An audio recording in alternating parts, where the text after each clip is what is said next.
Pembunuh ini ngebunuh 11 orang dengan sadis di Jakarta dan Jombang. Bahkan nih, kasusnya tuh sampai dibikin film dokumenter. Selamat datang semua, sekarang kita bakal bahas kasus pembunuhannya Rian Jombang. Akhirnya gue survei-survei di internet buat nyari tahu tentang kasus ini. Jadi pada tahun 2008 itu pernah ditemuin potongan-potongan tubuh manusia dari orang yang bernama Heri di dekat kebun binatang Ragunan. Dan ternyata begitu diselidiki, Heri ini bukan korban satu-satunya dari Rian Jombang ini.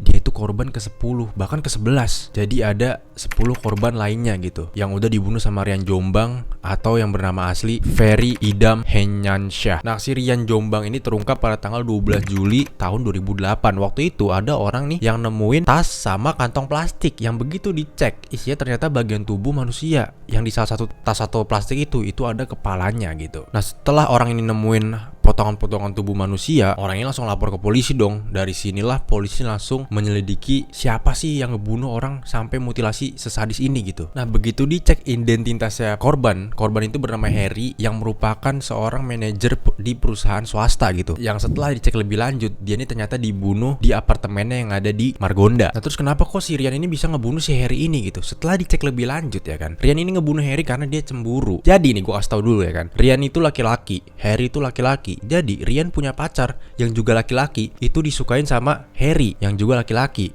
Karena Heri suka sama pacar Rian dan sempet ngeflirting gitu, ngegoda gitu, Rian cemburu dong. Akhirnya Rian ngelakuin aksinya ini. Karena inilah dia ngamuk gitu kan. Dia ngamuk, dibunuhlah Heri di apartemennya yang ada di apartemen Margonda Residence ya, lebih tepatnya di kamar 309 gitu. Abis dibunuh, Rian ini ngambil dompetnya si Heri buat ngambil kartu ATM-nya. Dari sinilah si Rian ini foya-foya pakai duitnya Heri gitu. Mulai dari sinilah polisi bisa ngelacak Rian. Karena gimana? Rian itu nongol di salah satu CCTV ATM gitu. Jadi lagi ngambil uang gitu, nggak sengaja kena deh mukanya sama foto ya kan, sama kamera CCTV. Ketahuan deh dia gitu. Dari sinilah polisi langsung ngelacak Rian Jombang.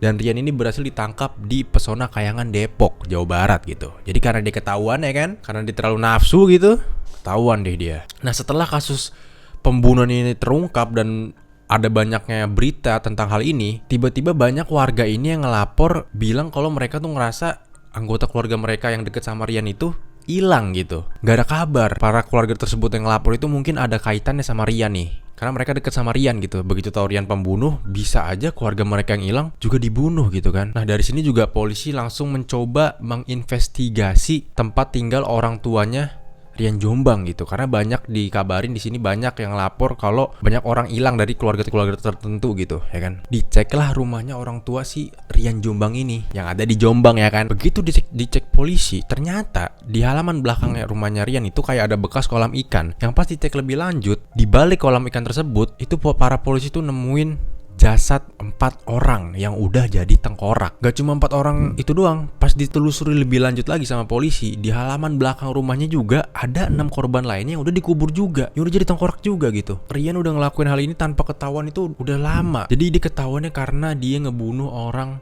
terus ditaruh mayatnya di tempat umum gitu. Sebelum-sebelumnya dia naruhnya tuh ditanam ya kan, makanya orang gak ada yang tahu.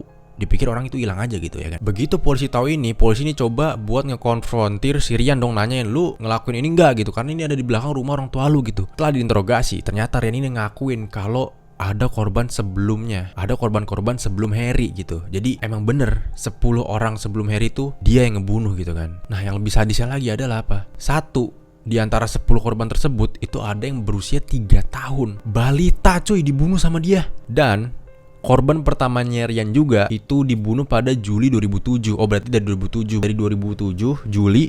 Dan dia ini meninggal karena dipukul pakai benda tumpul, ya kan? Nah, setelah dipukul pakai benda tumpul sampai meninggal, jasadnya ini dibakar dulu, baru ditanam, baru dikubur. Sadis. Nah, karena ada 10 korban nih di belakang rumah orang tuanya Rian, lebih tepatnya ibunya, diinterogasi dong sama polisi. Kok bisa kalian gak tahu kalau di belakang kalian ini ada 10 mayat? Dan yang ngelakuin ini kemungkinan tuh anak kalian gitu. Kok kalian bisa gak tahu ya kan? Ibunya Rian ini bilang, pas masih SMP, emang Rian tuh pernah sempet mau ngebunuh ibunya. Rian tuh pernah ngejar-ngejar ibunya pakai pisau. Wow. Dan Rian ngancam ibunya itu pas si Rian tuh baru pulang dari rumah sakit. 2 minggu setelah dari rumah sakit. Ibunya Rian juga bilang kenapa Rian ada di rumah sakit, karena Rian ini ngalamin stres berat, makanya dia dirawat di rumah sakit. Dan kedua orang tuanya tuh bilang kalau mereka tuh nggak tahu apa-apa tentang apa yang dilakuin sama Rian. Jadi kedua orang tuanya nggak tahu kalau di rumah mereka tuh Rian tuh ngelakuin pembunuhan di situ sambil ngubur mayat di situ juga. Ibunya bilang kalau saya tahu, saya nggak akan berani masuk ke rumah tersebut sama pembunuh gitu. Nah ibunya tuh menduga ya kalau Rian ini ngelakuin aksinya itu pas kedua orang tuanya tuh lagi pergi keluar kota gitu. Makanya gak ada orang di rumah, Rian ngelakuin aksi ini karena di rumah dia sepi. Nah, pembunuhannya Harry yang dilakuin sama Rian emang berdasarkan perasaan gitu, berdasarkan rasa cemburu. Cuma 10 korban lainnya itu nggak berdasarkan hal itu. Jadi beda motif gitu kan. Motif Rian sebelum dia ngebunuh Harry adalah ekonomi. Jadi Rian ini bakal ngajak korban-korban sebelum Harry itu ke rumah dia buat dirampok. Jadi Rian itu ngedatengin orang-orang tersebut ke rumahnya, abis itu dibantai sama dia, abis itu barang-barangnya diambil sama Rian, abis itu mayatnya dikubur di belakang rumahnya dia gitu, tanpa sepengetahuan orang siapapun. Kita balik lagi nih ke Harry, korban terakhir Rian nih ya kan. Jadi jasad Harry yang udah kepisah-pisah ini kan dibawa nih buat diperiksa sama ahli forensik ya kan. Nah, kebetulan kasus ini itu ditanganin sama Dr. Munim Idris, ahli forensik yang nanganin kasus Setiabudi 13 juga gitu. Dan Dr. Munim Idris ini bilang kalau pembunuhan tuh ada 2 tipe. Yang pertama itu sebagai sarana buat mencapai tujuan gitu, kayak ngerampok, kayak mencuri segala macam gitu. Yang kedua itu pelampiasan emosi. Nah, luka-luka yang ditemuin di tubuhnya Harry itu nunjukin kalau Rian ngelakuin ini karena dia melampiaskan emosi dia gitu. Dan kata Dr. Munim Idris nih, mukanya tuh dicacak habis, apalagi di bagian mulut. Jadi mulutnya paling parah, dirobek-robek. Luka ini tuh nandain kalau korban ini sempat bilang sesuatu yang gak enak ke si pelaku gitu. Makanya pelaku ngelakuin hal ini ke mulutnya korban. Nah terus di perutnya tuh dicabik-cabik pakai pisau kecil, kayak dipotong-potong gitulah ya kan. Dr. Munim Idris juga nyampein kalau korban ini ternyata belum meninggal pas Rian ngelakuin mutilasi. Jadi dia masih hidup tuh.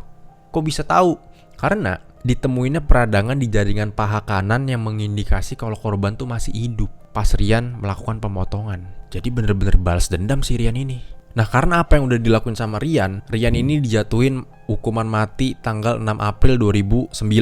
Tapi sampai sekarang Rian Jombang ini belum dieksekusi juga. Nah karena kasus Rian Jombang yang sangat-sangat sadis ini, kasus ini tuh sampai diangkat jadi film dokumenter berjudul Rian The Smiling Killer. Jadi dia emang dari dulu itu udah sadis Rian ya kan. Kalian hati-hati.